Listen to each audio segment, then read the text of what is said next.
Hey everybody, welcome back to Leosophy. Got three more questions. Going to jump right in.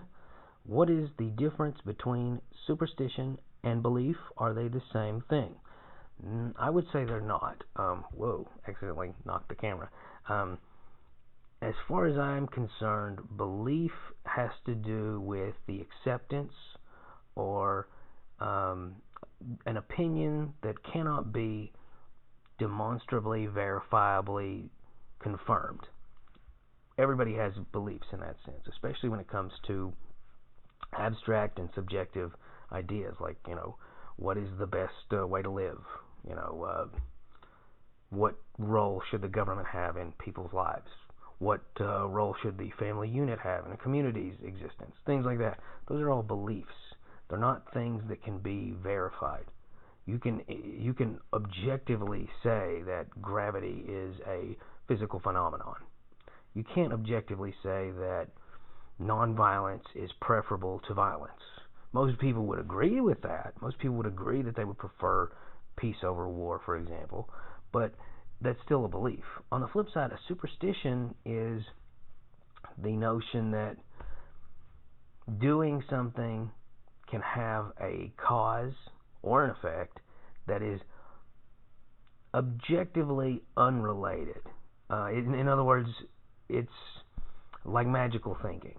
So, for example, if I were to say, this would be a belief, the world would be a better place if people acted in others' best interests. That's a belief. It's not true necessarily, but it could be. It can't be verified. But on the other hand, if I were to say, the world would be a better place if more people had yellow houses, that would be a superstition. Again, that could actually be true. Maybe, who knows? There could be some unrelated cause there. The thing is, what you're doing, though, is you're thinking magically. You're thinking that X is going to lead to 1, rather than X is going to lead to Y. There's no direct correlation, in a logical sense, between that act and that result, between that behavior and the given consequence that person stated. That's a superstition. Putting silver above your door to ward off evil, that's a superstition.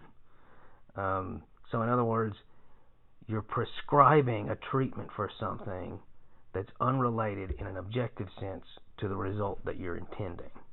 On the flip side, a belief is a much broader concept. It doesn't necessarily have to do with cause and effect. So I hope that answers it. And yeah, that is a pretty complicated question, but the thing to take home here is that superstition is a ritualized view of things and a magical view of things, whereas belief is a much broader concept that encompasses a lot more things and isn't inherently unscientific. It simply can't be verified. Let's see. Why do we have war? It's kind of funny I mentioned war being preferable to peace. War confuses me now. War makes perfect sense in the ancient world, but in the modern time, it's a little confusing. I'll explain. War chiefly comes about because of resources. People love to point out that, more wars have been fought in the name of religion and ideology than anything else. Not really. Wars are pretty much exclusively about resources. Ideology and religion are usually just sort of a rallying call. It's how you rile people up. Similarly to how, if you look at sports remind me a great deal of warfare, because what you do is you create an us versus them mentality. You rile people up based on these really small things. In Oakland they have this kind of soft drink, but over here, and you kind of rile it up, and then it becomes more exciting to watch that kind of competition. By the way, that's not a criticism. I hope that nobody thinks I'm casting shade on sports in that sense. It feels like a microcosm of warfare in many respects, especially when it becomes an international thing, like with the World Cup. It's really interesting to watch some of these rivalries, many of which have roots in war. Good Lord, whenever Britain and or England or whatever, there's too many teams, so it's hard for me to gauge. Usually it's considered England in the World Cup, but anyway, whenever they play against Germany, World War II immediately becomes a factor in the competition. It's really bizarre. But what was I going to say about war? About that? Oh, well, it's about resources. Always about resources. And what I find bizarre about that now is because if you look at, what we consider to be warfare in the animal world, like with ant colonies, if you look at war in the ancient world, it's about kin selection.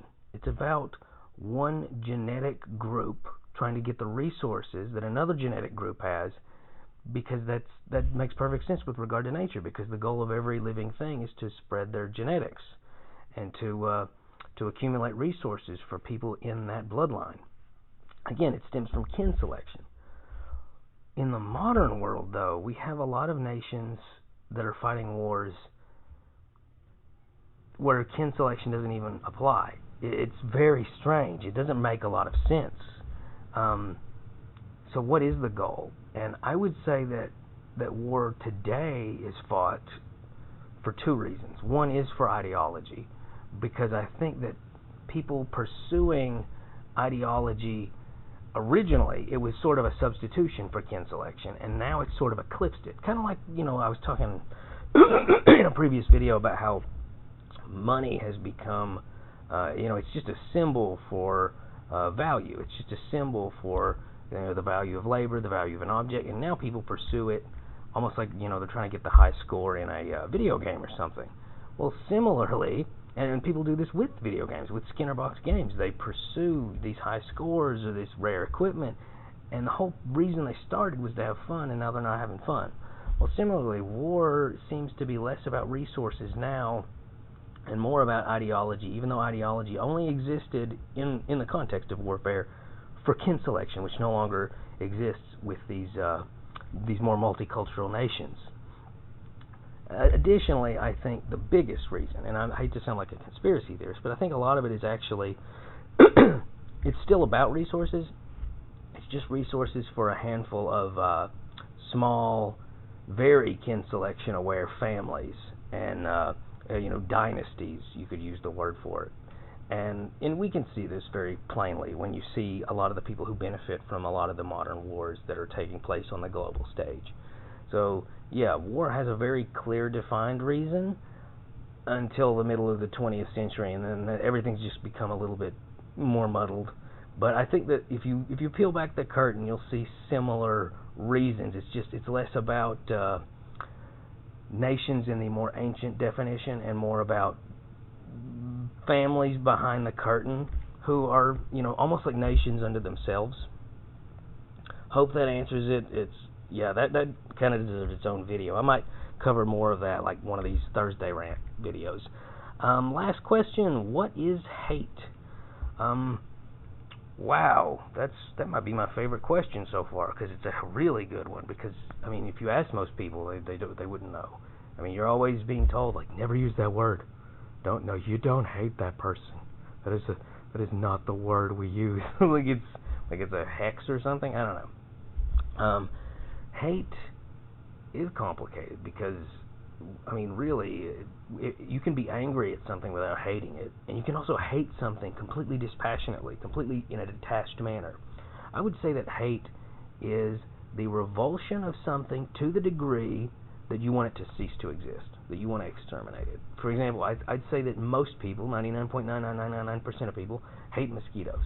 I think most people would absolutely be completely comfortable with the idea of them not existing anymore. I think that would justify hate. And I find it funny because it's probably the most misused word today. You see people who politically have no hate in them at all, and then you see other people frothing at the mouth. They should be killed. They should be silenced. We should eat their children because they're hateful. And it's like, do you know what that word means? You're talking about exterminating people because they're hateful, and they're not calling for your extermination. That's literally the opposite of the intended meaning. So I think that's very interesting. I think that most people whenever I hear someone throw the word around, hate, in a conversation, generally that person is very hateful and also has no real understanding of the word hate. They throw it around as a justification for their own hatred. So, yeah, I find that very interesting. But that's what I would say hate is. I'd say hate is the despising of something to such a degree that you want it to be eradicated, that you want it to be gone, you don't have to deal with it anymore, even in a sense that it's no longer around you. Like, for example, people who are afraid of snakes. people who are afraid of snakes who say, I just don't want snakes in my house. I don't want snakes in my garden. I don't want snakes in my yard. I don't ever want to see a snake. I don't care if there's boa constrictors over in Thailand or whatever. I just don't want to see them. Well, I wouldn't call that hate. I would simply call that fear. But if someone said, I hate snakes, I don't want snakes around, I just don't want them, there shouldn't be any. They shouldn't exist. That, I would say, is hate. Because at that point, it's like, well, I mean, you don't have to worry about them, but you just still want them gone? That's how far I think something would have to go to constitute hatred. Yeah. Anyway, I'm going to try and wrap this up because I've already gone over 10 minutes and I don't want this to be too long. Yeah, thanks for all those questions. Those were really good questions, guys. Like, share, subscribe. Keep asking questions. Bye.